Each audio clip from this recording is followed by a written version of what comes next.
Patuloy naman sa pangangampanya ang ilang kandidato sa pagkasenador para sa Bilang Pilipino 2025. Nasa frontline ng balitang yan, si Gio Robles. Sinuyod ni dating Senador Kiko Pangilinan ang ilang pamilihan sa Albay kabilang ang Legazpi Public Market. Dito tinalakay niya ang isinusulong niyang mas abot kayang presyo ng pagkain. Sa Iloilo City naman nanuyo ng mga botante ang isang pambato ng alyansa na si Camille Villar. Ipagpapatuloy raw niya ang pagbibigay ng kabuhayan, trabaho at bahay para sa mga Pilipino. Sa Cebu naman ang kampanyang isa pang manok ng alyansa na si Senator Bong Revilla. Layon daw niyang mapabuti ang pamumuhay ng ating mga kababayan.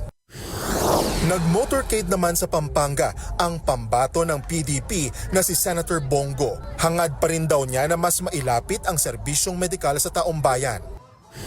Dumalo naman ang isa pang kandidato ng PDP na si Rodante Marcoleta sa isang kick-off rally sa Mabalacat, Pampanga. Ikinalungkot daw niya ang pagkakavito ng presidente sa panukalang batas na magdedeklara sana sa Pampanga bilang culinary capital of the Philippines.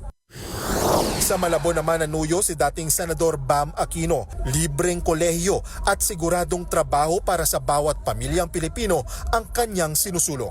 Nagbabalita mula sa Frontline, Gio Robles, News 5. Mga kapatid, Jess De Los Santos po. Iba na ang may alam at may pakialam sa panahon ngayon. Para sa tuloy-tuloy na balitaan sa Frontline kahit weekend, mag-follow at mag-subscribe sa social media pages ng News 5.